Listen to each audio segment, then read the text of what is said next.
just let me know via the chat. So I say we start.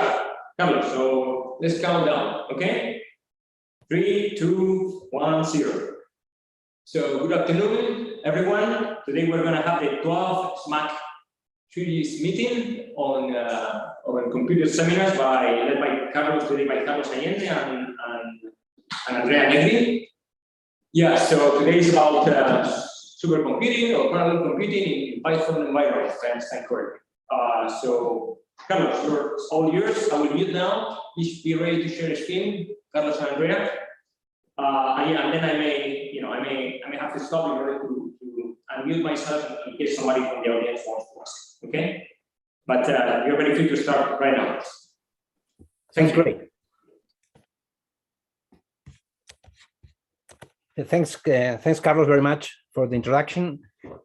So this is the 12th in the SMAC series, and we're trying today to give an introduction to ways of running code in parallel, mainly oriented to the IAC, but also will be, I think, practical and useful for elsewhere, right? And well, we do this in the context of the EuroCC project that tries to bring HPC to enhance the use of the HPC on academia, on companies, and also in the public sector. So, well, today is about doing things parallel, going parallel. One of the ways that the processors are improved to increase speed is increasing the number of cores, the number of threads for computing jobs. And in many cases, a lot of the things we do with computers, especially in astronomy or in science in general, are trivially parallel. And in many cases, there are opportunities for obtaining a linear speed up with the number of cores available in our computers. But on the other hand, it's true that most applications, or many, or if not most, are serial.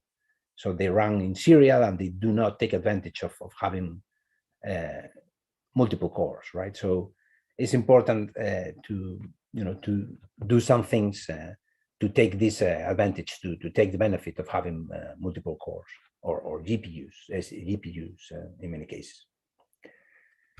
At the ISC, we have, most of us laptops and desktops, and in all cases nowadays they have multiple cores, and in some cases GPUs.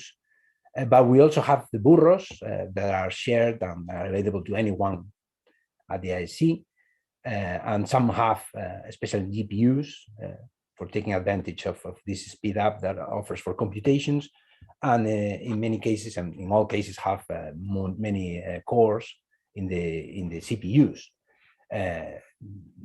The cases, the oldest burros have something like 16, 20 cores, and the newest ones have over 100, and in the case of Diva, 200 cores, right? And of course, in La Palma, one can use a much bigger system. And in this slide, I try to discuss that there are many ways of running things in parallel. Since we want today to give a very introductory talk to the topic, we will be focusing on the bottom of this ladder, on the bottom items here, which is things that can be run in parallel in a trivial way, just from the command line, using a queue system, or with very simple changes in your code. We will be focusing on Python, which is what most of us use for the daily tasks for computing. Of course, if you go higher in the ladder, then more than running things in parallel, we will get into the domain of specialized parallel programming, right? And then, there are some of the things that will be discussed by Andrea at the end. We'll already get into the programming, parallel programming area. But of course, there are more specialized tools like using MPI or OpenMP that allow us to really squeeze the juice out of the multi-core processors. We will not be dealing with any of these today.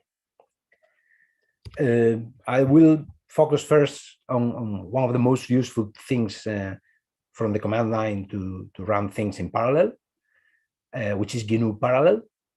And it's a shell tool that allows you to do things simultaneously, and it takes care of, when you try to run the same task on many input data, or it takes care of looking at the number of cores that you have in your CPU, and then making sure that you don't try to run too many jobs at the same time, too many things that will saturate and slow down the system.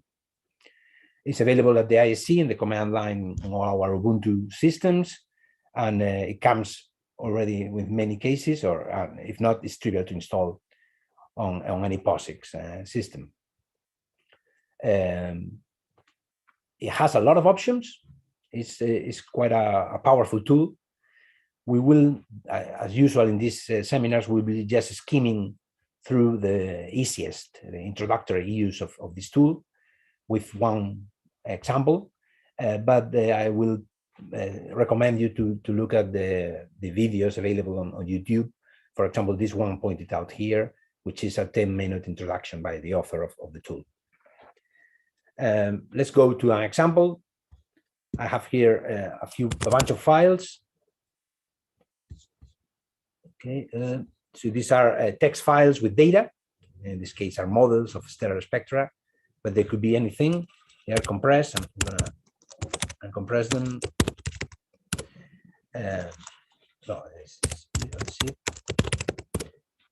So imagine the task that we want to compress this with gzip.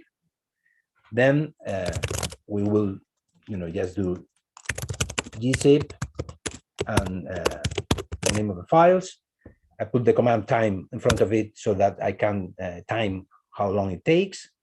These are 12 files, not very big ones. There are tens to hundreds of megabytes.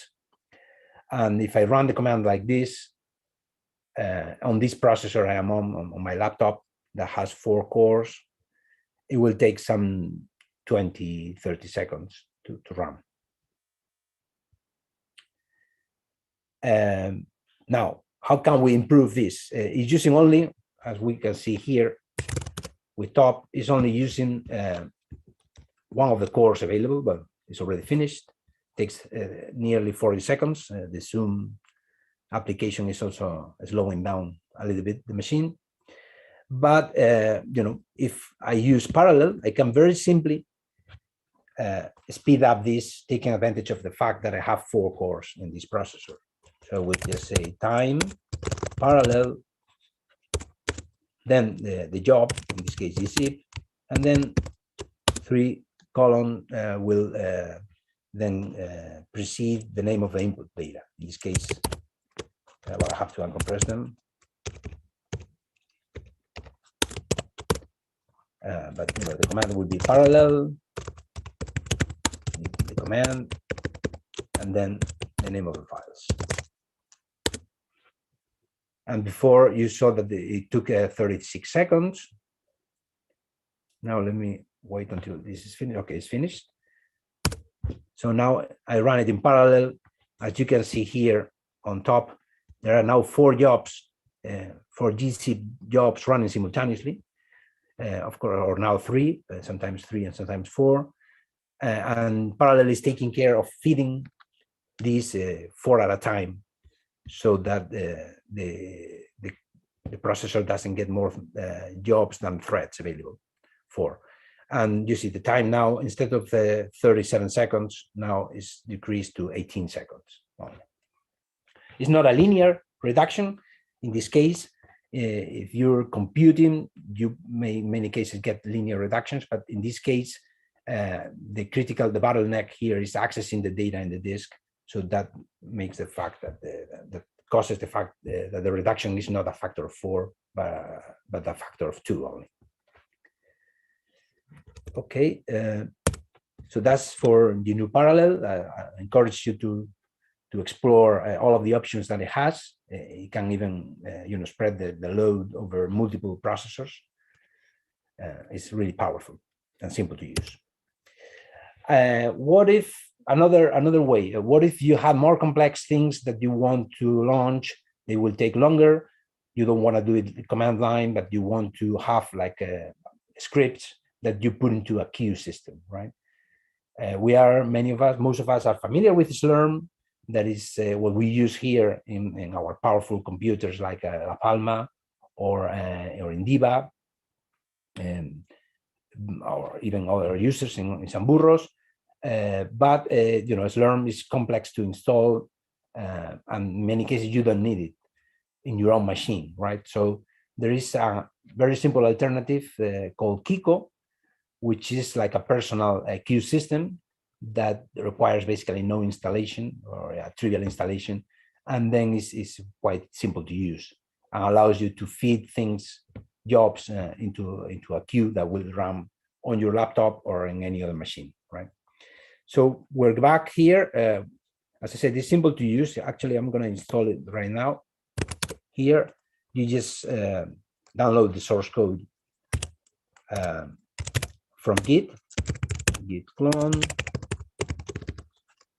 github.com, Kiko, and then this will get you the software, the source code.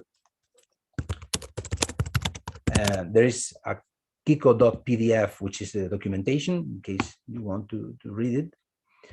And then there is Kiko, which is the actual Perl code.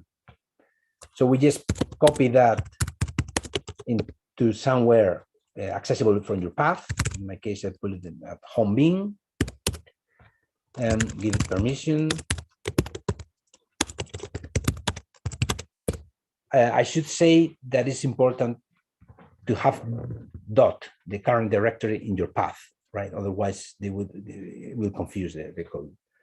Then it will use a directory to store the information about the jobs in the queue in a folder called .kiko that will be placed wherever you have set the environment variable work.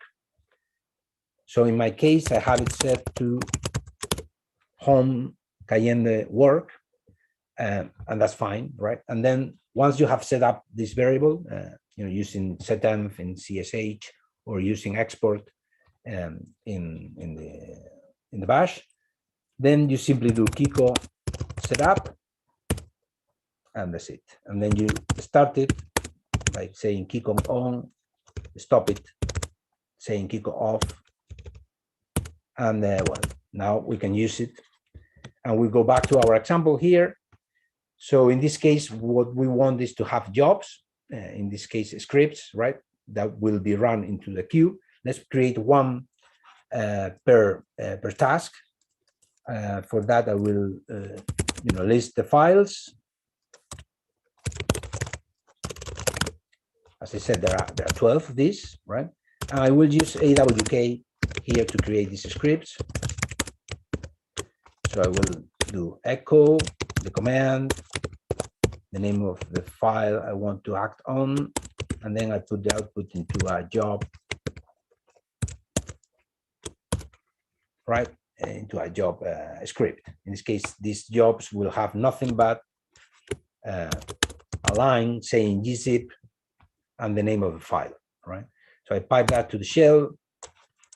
Then if we do a cut of the first one, it will look like this, simply gzip and file name. We make those executable, and then we give them to Kiko. Kiko puts them on the queue. If you do just Kiko, it will show you they are there in the queue. And there is a latency. I think by default, the queue is updated every 30 seconds. And it looks for the number of CPUs. I think the default here is 4, but it will start. It will start with the first one now, and it will increase their number as needed to complete the queue. Right? In this case, only will be updated every 30 seconds. We can at any time change that by editing work.kiko config, and then we put here period, say half a second, and then CPU 4. Oops. Well, there is some.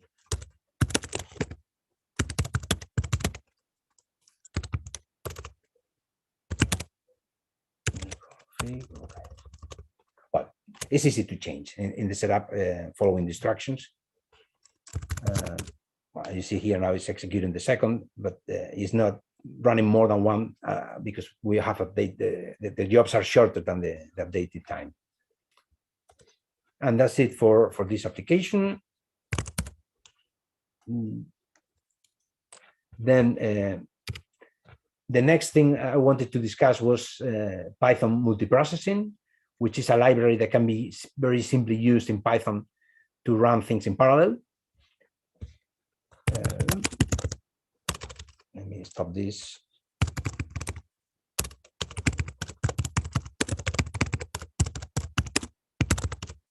Okay.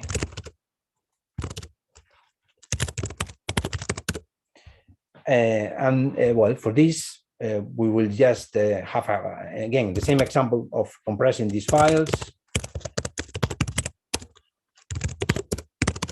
But in this case, we are going to use Python. We'll do it interactively with IPython. So we're going to need first to import glob to collect the file names. We're going to use check call in the subprocess library to call the shell from Python.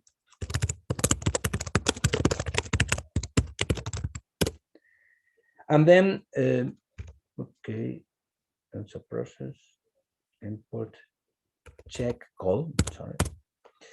And then I'm gonna import from multiprocessing pool that will create a pool of the threads that we have, and CPU count that will tell us how many cores we have, right? So if we run this function on my laptop, it will tell us that we have 4 cores available. And I'm going to write a very simple function to do the gzip of a single file, right? The input will be a string variable called file, and then simply we'll call check call with a list that gives the command we want to execute, and then the variable file, right? Then return none. Okay, now we have all we need. We'll grab the files to be gzipped into a list.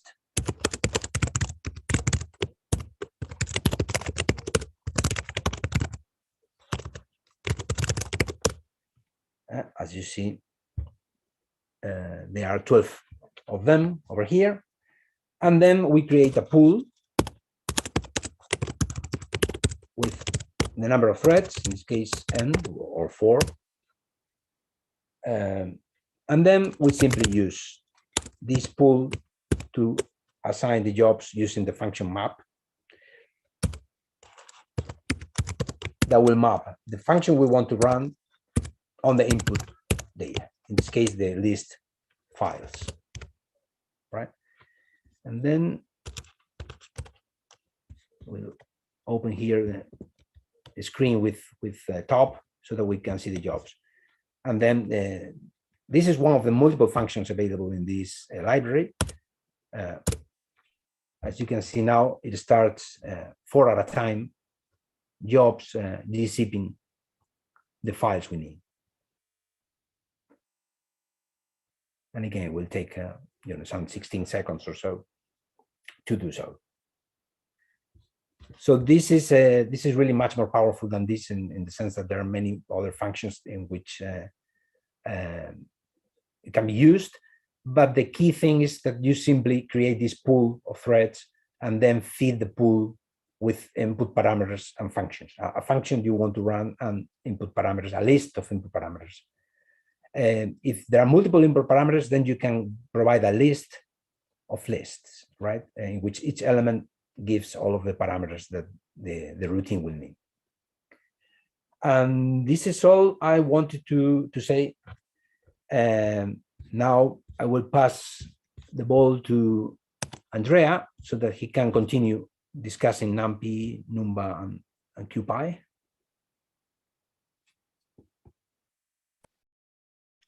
Hello, thanks everyone. Can you hear me?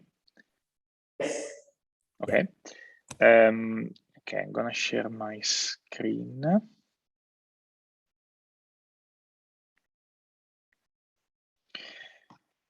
Okay, couple of words on what is and what is not this presentation. So this presentation is, it wants to be at least both a guide and an introduction to some optimization and parallelization methods. The subject is only scientific computation. We are here to crunch a number faster and not to do some programming of graphical user interfaces or other things. Usually, I mean, in science, we work a lot with arrays of data. So I'm going to talk a bit about Numpy arrays. There is a SMAC talk precisely focused on Numpy. Here, I'm just putting a slide there to remind you of some key elements of Numpy arrays. Remember that a computational task can be efficiently solved in different ways. Here, I'm going to cover just very few of them.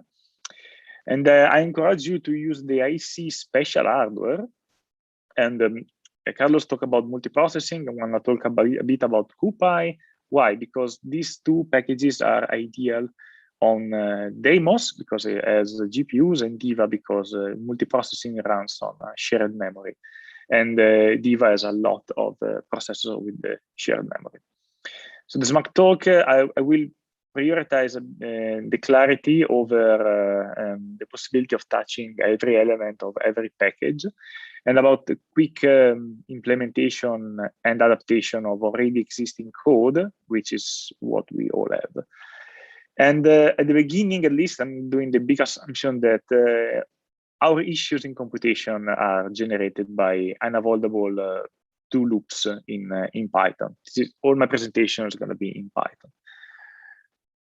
So here, maybe if I move this, you will see everything. No, okay. This would be a roadmap for optimizations, and it's divided in 4 levels. So from high level, this blue one, where it's very easy to program, down to the red one that is low level. Of course, the performances they increase going down, but also as the implementation time. So I'm not going to cover what will appear here in the red part. I'm going to stay the blue, green, and here a bit in the orange one. So as an advice, when you're starting to write a Python code to solve a problem, study a little bit your data and the problem that you have, and check for packages on the internet, because most of the times someone has already done that, and sometimes there is a package that does that efficiently. However, if there is no package, or maybe it's not efficient, but this is what happened to me, you can profile a bit your code, try to find the bottleneck. So which part more or less of your code takes up most of the time, and try to isolate the computation in functions. This is really going to help in the next steps. So when you more or less have done that, or you have a rough idea where your computation is very heavy, the first step that you should take is recast the problem with Numpy arrays and operation. And in this phase, trying to avoid Python loop as much as possible. Of course, sometimes they're unavoidable. Otherwise, everyone would just stop here and we will be happy. If you're not able to at least use Numpy array, go to see the Numpy SMAC talk. So when you're here, okay, you say, okay, I wrote my code. It uses a bit of Numpy arrays, but the code is slow, or I would like to make it faster. What can I do?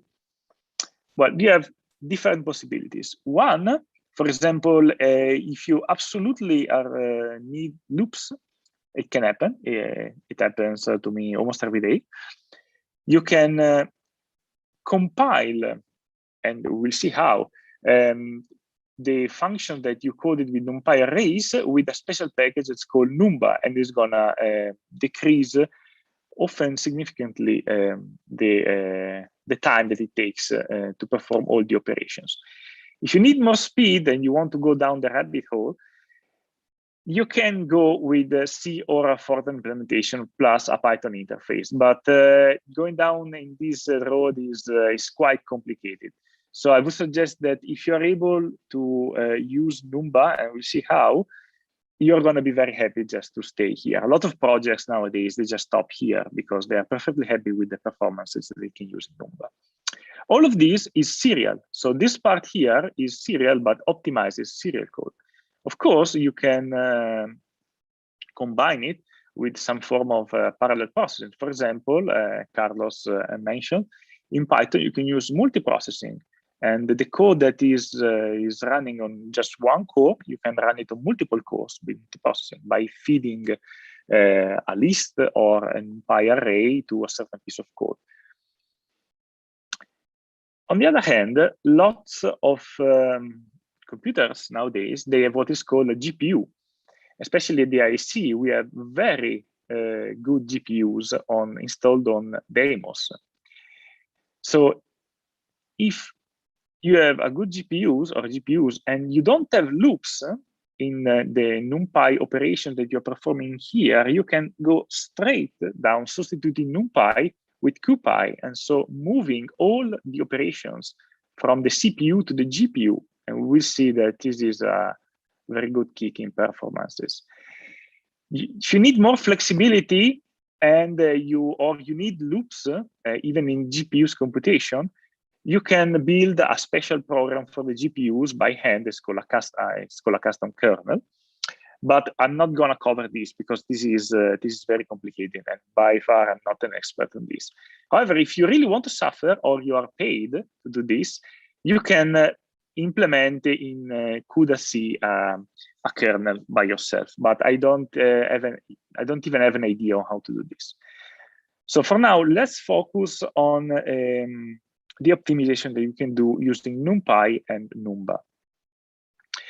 So a brief reminder of what is NumPy and why it's convenient to use it. So NumPy is a Python library that deals with arrays and numerical operations, for example, the exponentiation or the sum of two numbers, and tools applied to NumPy arrays.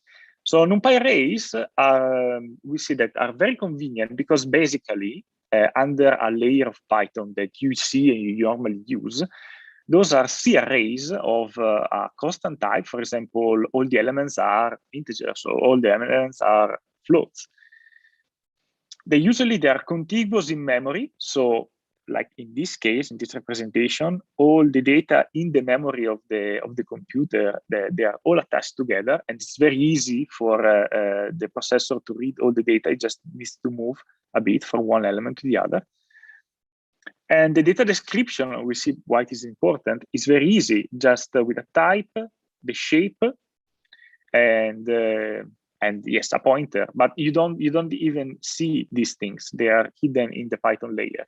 What is really important is that this is known a priori. You define a NumPy array, and that's it. It has its shape, it has its data type. You can modify, of course, the elements, but the layout in memory is constant. And the operations in the NumPy library, for example, t.exp, does the exponentiation, that work on whole or parts of NumPy array, are under a thin layer of Python code. They are coded in C. So all of this under the hood is a low-level implementation, which makes NumPy on a serial processor very, very efficient. On the other hand, Python lists are very flexible, and maybe you're used to use Python lists, but they are quite inefficient because, okay, they're flexible. They can store anything, literally anything, different objects, different data types in one list, but all the elements are scattered here and there in the memory. So for the processor is more difficult because it has to move and load different part of the memory, while here it just needs to move one element each time.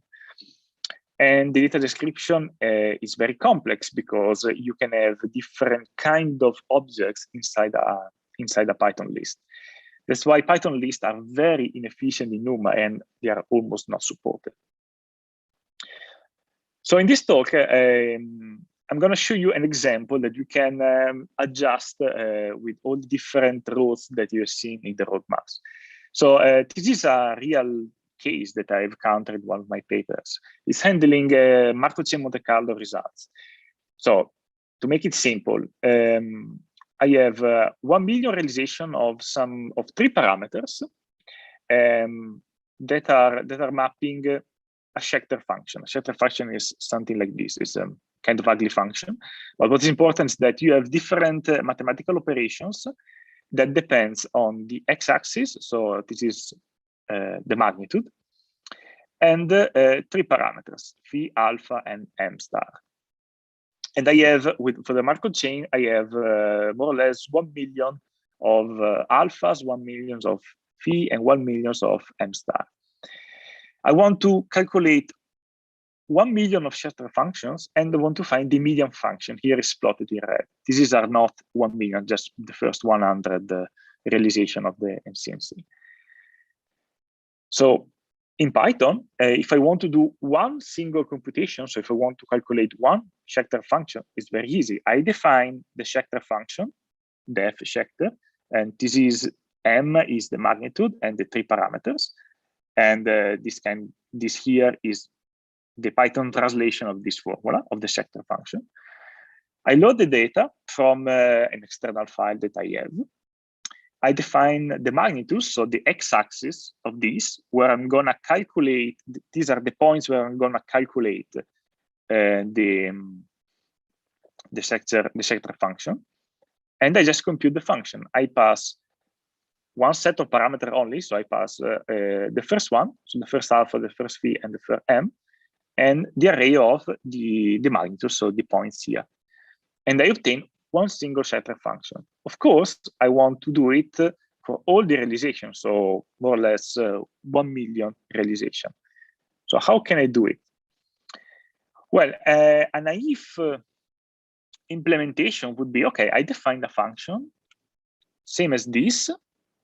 Sorry, I'm pointing with my hand, you can't see it. Same as this, but I put this in a loop. I just loop it over it, and then I will get the result. So this is the definition. You see, I pass the array of magnitude and the 3 arrays of alpha, phi, and m. I allocate the result because I like to have already the space allocated. It's more efficient. So this is just a big array, empty, that each line of this array is going to be one Schechter function. Okay, and then I do a double loop in pure Python, as if you would do it in C. YD of ij, and then I call the Schechter function. And I'm passing here just scalar numbers, and the 2 for loops are gonna loop over y, and I will end up with a 1 million of Schechter function discretized on the mag array. So if you do this and you run it, for example, run it on my laptop, it's going to take 2000 seconds.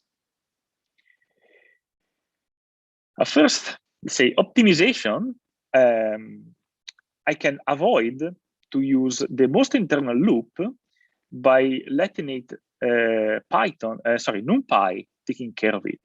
So what I'm doing here, I'm calling the Schechter function and I'm passing just scalar numbers. You see, mag of j, alpha of I, phi of I, m of I.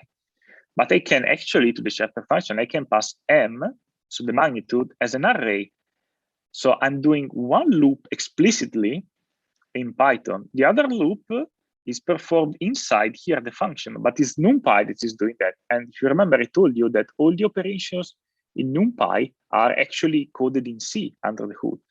So here, instead of 2000 seconds, it's taking up 25 seconds. So it's 83 times faster.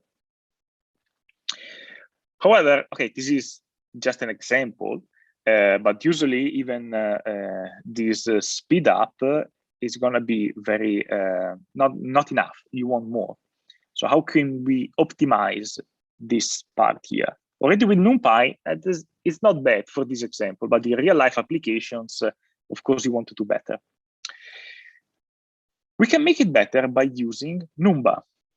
What is numba? Numba is technically is a just-in-time compiler. So numba is a package, is a Python package that translates the Python functions, especially if they use Numpy arrays, translated from Python function to optimize machine code at runtime using this standard compiler library. And what is important is that numba numerical algorithm written in Python and compiled with numba can approach the speed of C or FORTRAN. So numba is especially designed to use with the Numpy array and functions. So it takes your function and it substitutes all the calls of NumPy with their compile internals equivalent. Not every function with NumPy is supported.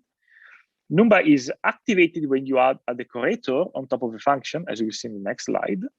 The code is compiled the runtime the first time you call it, and then you can call it as many times as you want, and it will go much faster. And a note of cautions, as I told you, NumPy has compile function. So if you try to use numba on a pure NumPy operation without loops, explicit loop in Python, usually this does not increase the performances.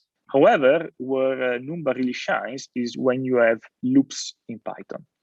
We'll see here. So this is exactly the same code as before. I just added two things, two numba decorator, ngit here and ngit here, just before the definition of the two functions. So numba, as I told you, is a just-in-time compiler. It's got two modes. One is called object mode, and one is the no Python mode. So the object mode is activated when you put this in front of a function, but don't use this because it's useful just for debug. It will run more or less at the same speed of Python.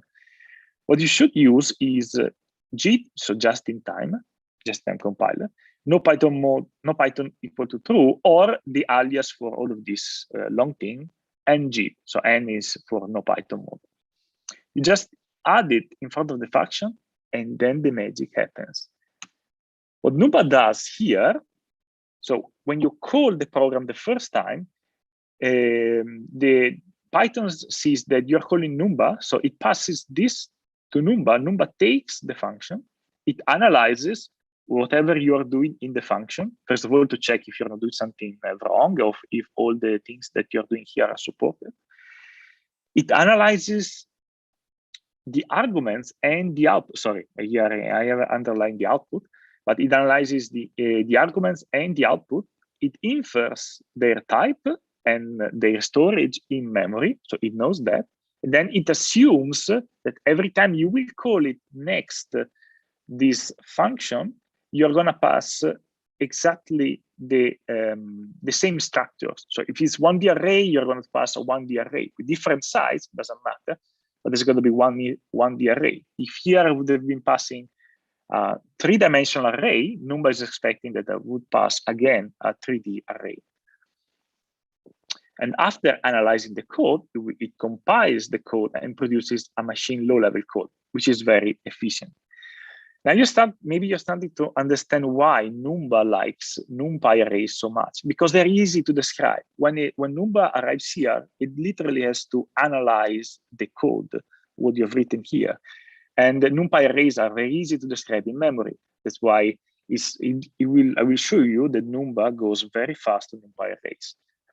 Numba is not efficient on the Python list. Why? Because Python list, they don't have a predefined storage layout in memory. Every time you call a numba function with a list, numba has to unpack all the list items, even if they're objects, every time, in every call, not just the first one, the first time when you do it with NumPy, but every time it's going to spend a lot of time analyzing what you're passing. Well, if you pass only NumPy arrays or scalars, then it will analyze it the first time, and then you can call it how many times you want, and will just run.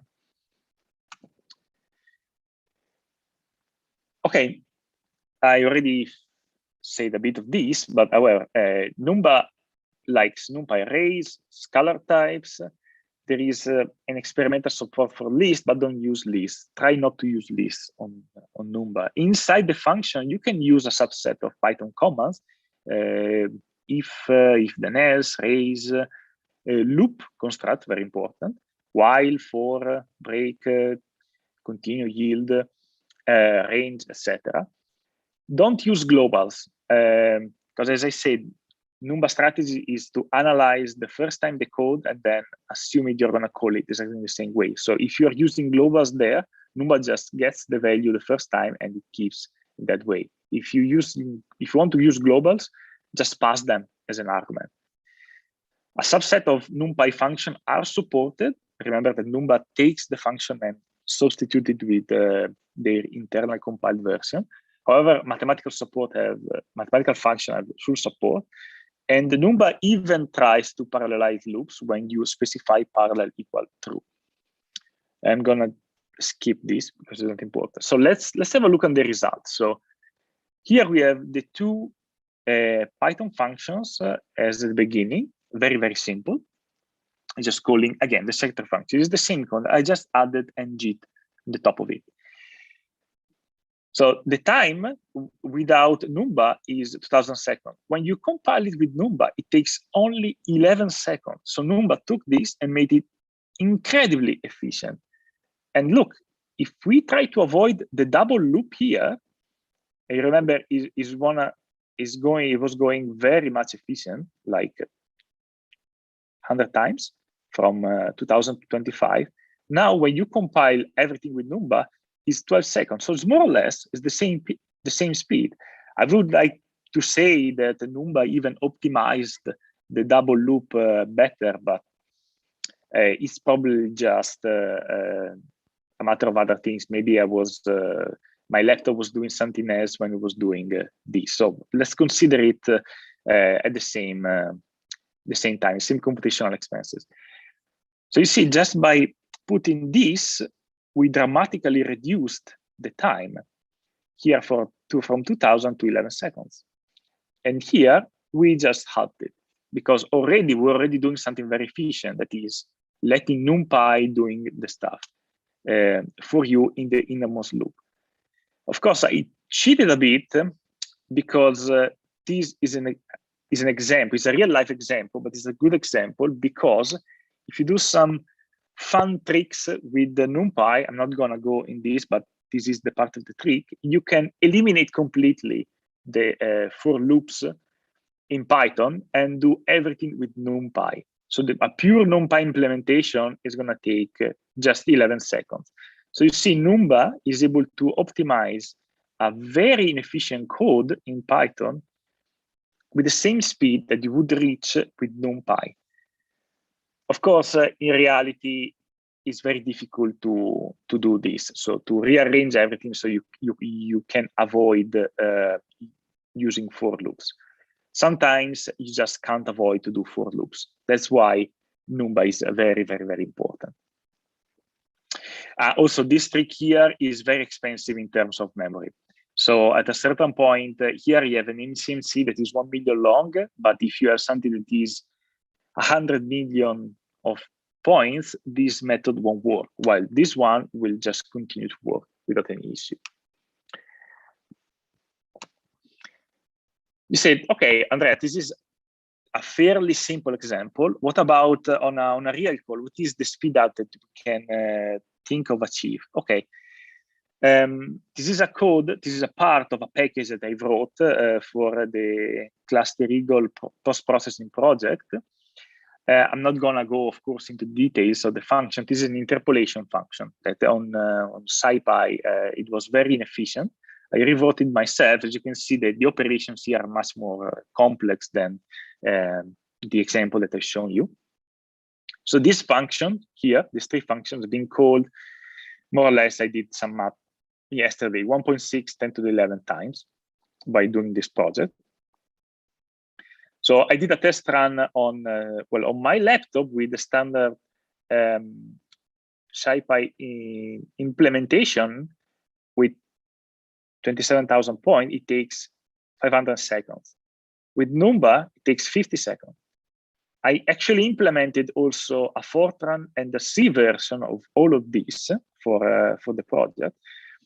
And the FORTRAN takes 9 seconds and C 6 seconds. So you see, you go on with the standard Python library, you go down a factor of 10 from SciPy to Numba, and then you go down another factor of 10 if you implement it in C.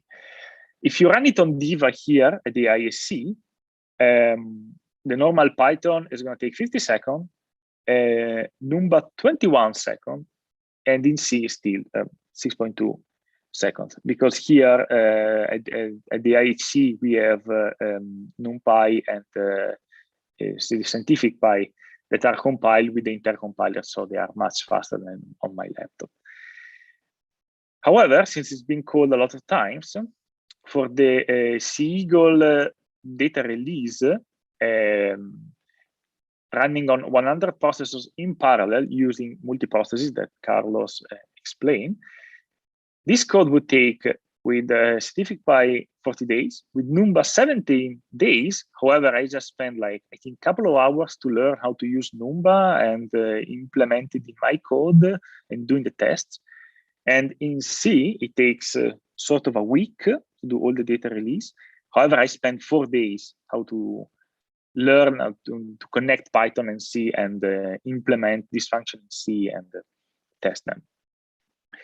So already with Numba, someone is going to be very happy. Maybe it doesn't have 40 days of computation in front, but it's got like 1 day, and then you can go down of a very good factor. For example, here you go down a factor of 10 or a factor of a half already just by putting a decorator in front of a function.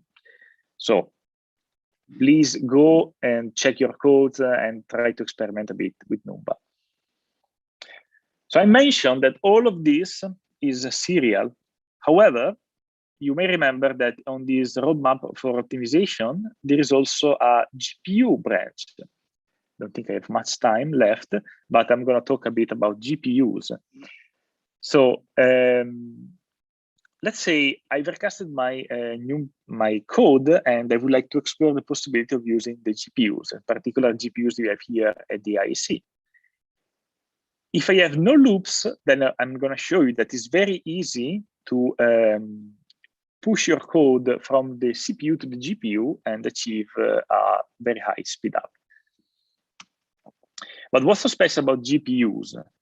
Well, in a nutshell, you can think of a GPU as sort of a CPU with many, many more processors and less memory and less control units. For example, in this diagram here, you see this is a GPU, and you've got like 4 cores, algebraic logic units, ALU. You have 4 cores, and here we have many, many, many more. Real life example, at the AC on demos, we have 2 processors, each of them has 10 cores, CPUs, and we have 2 GPUs, and each of them have 3,500 cores. So a lot more. And GPUs, they like repeated computation. So you compute a lot of time on the same data. And they like parallel operation on very large data, because all of these all of these cores can take a chunk of the data and crunch a number on that particular chunk. GPUs dislike, so keep it at minimum, communication with CPU and communication between their cores. Now, of course, communication with these 2 things, they are unavoidable. Communication with CPU is unavoidable because all the data that you normally have, they are on the CPU. So at least to start a computation, you have to move something on the GPU. So you have to spend a bit of time moving the data. And sometimes you just don't have an embarrassingly parallel operation. So sometimes the cores in here, they have to talk to each other. It's going to slow down the computation. So the ideal thing would be to keep it at minimum. So how do we do this in our simple example? Well, cupy can help you. So cupy is a library, is an open source array library for GPU. It's basically, you can think of it as NumPy, but on GPUs. So in this plot here, it shows the speed up of cupy over NumPy for different kind of operations. And you see the numbers here. So speed up of a factor of 2, worst case scenario, but is going up of a factor of 200, okay? So the cupy interface, as I said, is very, very similar to NumPy. It's actually almost identical. In most cases, you can use it as a drop-in replacement. Instead of writing import NumPy as MP, you just write import cupy as CP. And you substitute all the MPs with CPs, and then you check if the code can run on the GPU. It also does the CPU GPU data transfer for you. It does the parallelization for you. You don't have to care about giving instructions to the GPU how to parallelize things. It does it for you. And it supports a lot of NumPy operations, especially the mathematical operations are fully supported. How do you move, for example, data from the CPU to the GPU? The only two new things that you should learn is that you start, so NumPy array, they live on the CPU, cupy arrays live on the GPU. So to go from the CPU to the GPU and way back, you just call CP array and you generate a cupy array. Or if you have a cupy array and you want to move back the data on the CPU, just CP as NumPy, and you obtain a NumPy array that lives on the GPU, on the CPU. Sorry. So let's take our code for computing the shatter function, the 1 million shatter function. Okay, remember that I told you that we can do a trick and implement everything in terms of NumPy arrays without using any loops. So this is the NumPy version. This is serial on CPU. Okay, and the computational time is 25 seconds. Okay, here, well, this is basically the tricks.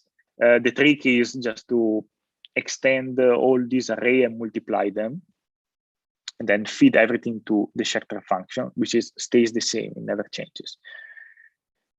Let's move it let's move this calculation on the GPU. So everything here is in terms of NumPy arrays. Well, of course, we change all the NP to CP. So here, I haven't put it here, sorry, but there is import cupy as CP. And we change, so this is the same, we change NP to CP for all of it. We have broadcast, so this is the tree. Shatter function, you pass the CP array, so the cupy arrays. Shatter cupy does the computation for you on the GPU, and it returns a cupy array. So this, you can't see this because it still lives on the GPU. To get it back, you need to move data. So the cupy array, you want it as a NumPy array, so on the CPU, by using cp.asNumPy. The same way, at the very beginning, I'm passing this from the main program that is the same for both the functions. And these are NumPy arrays. They are in the memory of the CPU. So you need to move them on the GPU using CP array. So this, they live on the CPU, NumPy. These, they live on the GPU, they are cupy arrays. Then you do this trick, and then you compute the shatter function. Here, there is a barrier. So when in here, cupy is actually doing a parallel processing of all the data. So at the end, you want to make sure that all the parallel cores have terminated all their computation. So here, I just put a barrier. what is the speed up here? So the time spent in computation for this on the CPU is 25 seconds. The time spent in computation here is 0.2 seconds. The time spent doing this. We need to add a bit of overload because we are moving, of course, data. This takes time. We are moving data from the GPU, from the CPU to the GPU, and the result way back. So it's 1.6 seconds. The data is not very large, and let's face it, calculating a scatter function is quite easy. So we are not doing very, very heavy computation. But when you increase the data of here, if you do much heavier computation, then the speed up is increases. So in this case is what is that? 100 times. Usually in my code is 50 times because I have other codes here in addition to the setter function. In other codes, it can adds up to 1,000 times. It really much depends on which kind of operation you're doing. But you see, everything here is fairly easy. I just took this function, I just changed NP into CP. I added three new functions, the barrier here, and then moving the data, and then I obtain a very good speed up. So you remember, in this, let's say, tutorial, I barely scratched the power and the possibilities that numba and cupy can provide to you, which are very different and based on the problem you want to solve. Try experimenting and sometimes also read the documentation. You will find a lot of examples there that will make your life much easier. And remember, don't use lists. Thanks so much, Andrea. This was very, very nice, very helpful. I suggest we start asking questions from people here in the room, in the aula. You guys have any question? All clear? All crystal clear? All right, people look happy, but they ask questions so far. So I'm not sure if anybody in the Zoom session, there are people clapping around, but I don't see any raised hand. Maybe I'm wrong, but I cannot see any raised hand.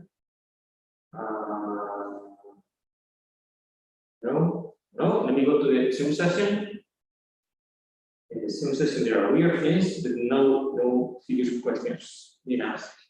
So, yes, actually, I have a couple of questions myself for Andrea.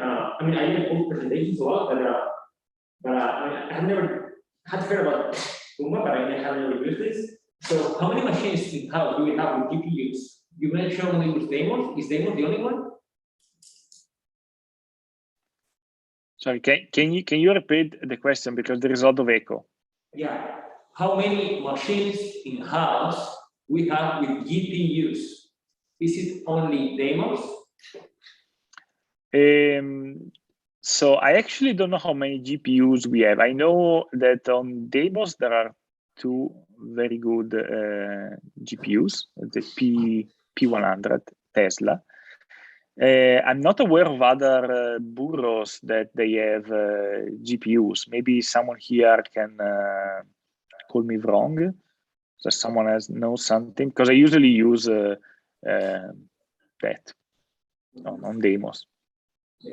And one more question: what is the purpose of this barrier? In the last code that you wrote in Kumba, there was like two statements. You were converting Numpy Arrays into Kumba Arrays, or vice versa, but there was some statement there of a barrier to ensure that some parallel computing was finished. Could you elaborate that point a bit more? Ah, yes. So, okay, let me share it a bit. Share screen. You mean this, right? This one. Yeah, that one, exactly. So okay. So when you call, well, in Schecter there is the multiplications basically of these arrays. It's multiplication and division. So when you do that, actually under the hood, cupy is scheduling, is dividing all the arrays into chunks and feeding them to the GPU, to the different cores of the GPU. And of course, different cores, they have slightly different speed. And you want to be sure before you start to use or you start to move the data way back to the CPU, you want to be sure that all the computations are performed. That's why you just called, here I just called CP CUDA synchronize. A string null, it basically says that you can define a lot, like, let's say, subsets of GPUs to use for the computation. Here I'm using all of it. And basically I'm using the null streams to say, okay, everyone needs to wait until the very last of the core in the GPU has performed its own operation. And then the Python code can go on. Thank you, Andrea. I read now in the chat that there is a program called Delay, which apparently hosts some GPUs, right? Just for information. One last question. Is there any command in Python that tells you whether the machine you are on has a GPU? Is there a way to check the command line whether there is a GPU available? In cupy, yes. So let's say that if you don't have a GPU, I'm not even sure you can install cupy, because cupy requires that you have a certain set of packages of CUDA installed. And when you do conda install cupy, for example, it checks if you have the GPU. All right. But if you have it, you can get the info from some cupy commands. Excellent. Excellent. Thank you again, Andrea. Very nice talk. So this is a question from here. I have one. Does cupy require CUDA? So an NVIDIA GPU, is there any way to make it work for with like an integrated GPU or a main GPU? I'm sorry, there is really a lot of echoes. Can someone write it? Because I don't understand. It's just the big one. This one. Do you hear me now? Yeah, much better. I use other than CUDA. No, I think that cupy is rooted in CUDA. Thank you. All right, thank you. So I think we're pretty much done. Yeah, let's thank again Carlos and Andrea for this very useful talk. And we're looking forward for the next SMAP seminar. That presumably will be as useful as this one. Thank you both. And then I'll be closing the session unless somebody else has any question. Not really. Okay, people clapping around. Thank you again. Bye bye. See you next time. Thank you for coming.